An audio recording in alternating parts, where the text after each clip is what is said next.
Marvel ने जिस villain को थैनोस से भी ज्यादा डेंजरस बताया था, जिसके नाम से मल्टीवर्स कांपना चाहिए था, उसी विलन को मार्वल ने खुद अपने हाथों से ही खत्म कर दिया।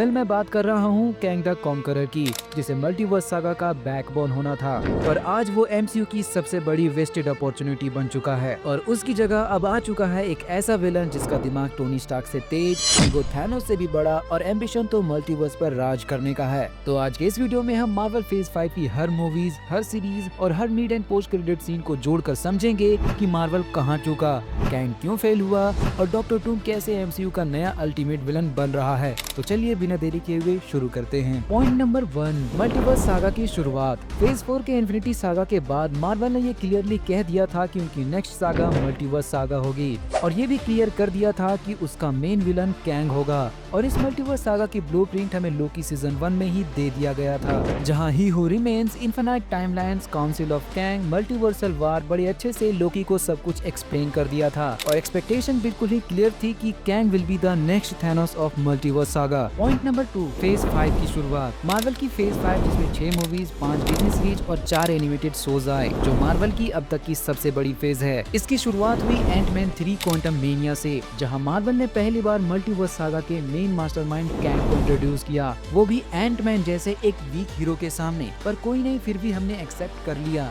मूवी में कैंग को बड़ी अच्छे से प्रेजेंट किया गया, डायलॉग भी पावरफुल दिए गए और एक बहुत ही इंटरेस्टिंग बैक स्टोरी भी थी, लेकिन इनका भी कोई फायदा नहीं हुआ। मार्वल ने एंड में उसे एंटमैन से हरवा दिया, वो भी इतने बड़े मल्टीवर्स लेवल विलन को बिना कोई अवेंजर्स टीम और बिना कोई मल्टीवर्स केओस के, जो कि मार्वल की पहली और मेजर मिस्टेक थी। अब अगर आपका मल्टीवर्स विलन पहली ही मूवी में हार जाए तो फिर उसको कोई मल्टीवर्स लेवल का विलन जैसा ट्रीटमेंट ही क्यों देगा। देन यहीं पर से फैंस का भरोसा भी टूट गया और मार्वल ने अपने पैर पे खुद ही कुल्हाड़ी मार ली। मार्वल फिर इस मिस्टेक को लोकी सीजन 2 में फिक्स करने की अपनी नाकाम कोशिश करी, लेकिन मार्वल फिर से कैंग को बिल्डअप करने में नाकाम रहा, क्योंकि मार्वल ने अगेन अपनी मिस्टेक को रिपीट कर दिया। लोकी सीजन 2 में variants, TVA and timelines collapsing के साथ फिर से कनेक्ट करते हुए कैंग को कॉम्प्लेक्स, डेंजरस एंड पावरफुल तो दिखा दिया, लेकिन सीजन के एंड में लोकी को गॉड ऑफ मल्टीवर्स बना दिया और जो टाइमलाइंस को कैंग हैंडल करने वाला था उसकी बागडोर मार्वल ने लोकी को थमा दिया, विच मींस कि कैंग जैसे मल्टीवर्स थ्रेट को लोकी ने न्यूट्रलाइज कर दिया और इससे मल्टीवर्स थ्रेट लेवल का विलन एक साइड कैरेक्टर बनकर रह गया। Point number 3, no connection with multiverse. Marvel की एक और सबसे बड़ी मिस्टेक ये थी कि फेज 5 की मूवीज और सीरीज में कोई क्लियर डायरेक्शन नहीं था कि ये फेज आखिर किस बड़े खतरे के साथ खत्म होगी। अगर हम क्वांटम मेनिया और लोकी सीरीज को छोड़ दें तो बचे हुए प्रोजेक्ट्स में कहीं पर भी कैंग या मल्टीवर्स थ्रेट का कोई जिक्र देखने को नहीं मिलता है। Guardian of the Galaxy volume 3 no doubt की इमोशनल एंडिंग के साथ ये ग्रेट मूवी थी, पर मल्टीवर्स से दूर दूर तक कोई कनेक्शन नहीं था। फिर आई दी मार्वल्स, जिसमें मल्टीवर्स एलिमेंट्स तो थे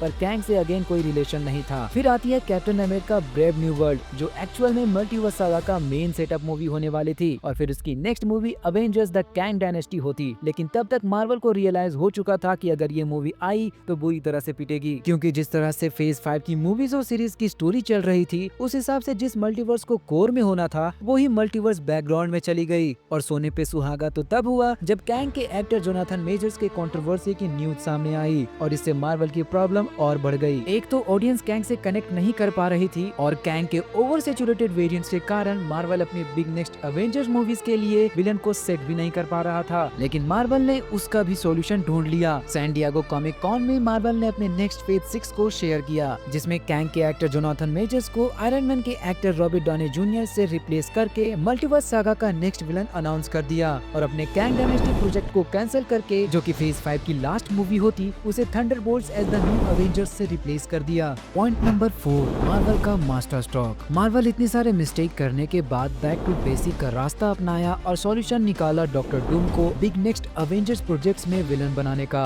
डूम एक single iconic genius scientist plus sorcerer, egoistic power, intelligence and सबसे बड़ी बात यह है कि मल्टीवर्स को कंट्रोल करने की एबिलिटी रखता है। साथ ही डॉक्टर डूम फैंटास्टिक 4 का पर्सनल एनिमी है और फेज 6 की शुरुआत ही फैंटास्टिक 4 से हो रही है, जिसके पोस्ट क्रेडिट सीन में डॉक्टर डूम को टीज भी किया गया है। और मार्वल ने इस बार एक स्मार्ट मूव दिखाई है, मोस्ट लव एक्टर आरडीजे को डूम के लिए कास्ट करके, जिससे मार्वल को अपनी नेक्स्ट मूवी एवेंजर्स डूम्सडे के लिए हाइप क्रिएट करने की जरूरत नहीं है, क्योंकि फैंस के बीच RDJ के नाम पर ऑलरेडी इस मूवी की हाइप बन चुकी है। वेल, अब आप बताओ, क्या डॉक्टर डूम थैनोस से भी बड़ा विलन बन सकता है या मार्वल फिर से वही गलती करेगा? नीचे कमेंट में अपनी राय जरूर बताना। वीडियो पसंद आई हो तो लाइक करना और ऐसे ही MCU के डीप एनालिसिस के लिए चैनल को सब्सक्राइब करना मत भूलना। मिलते हैं नेक्स्ट वीडियो में। जय हिंद, जय मार्वल।